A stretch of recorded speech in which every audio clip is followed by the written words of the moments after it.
Hakka noodles हे सर्व sauce आहेत ह्या नूडल्स.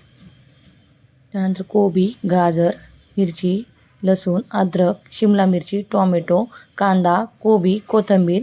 पाणी उकळून घ्या, त्याच्यामध्ये तेल, पाणी, मीठ टाका. नूडल्स टाकून घ्या, नूडल्स व्यवस्थित उकळून घ्या. त्यानंतर लसूण तो व्यवस्थित लाल करून घ्यायचा आहे.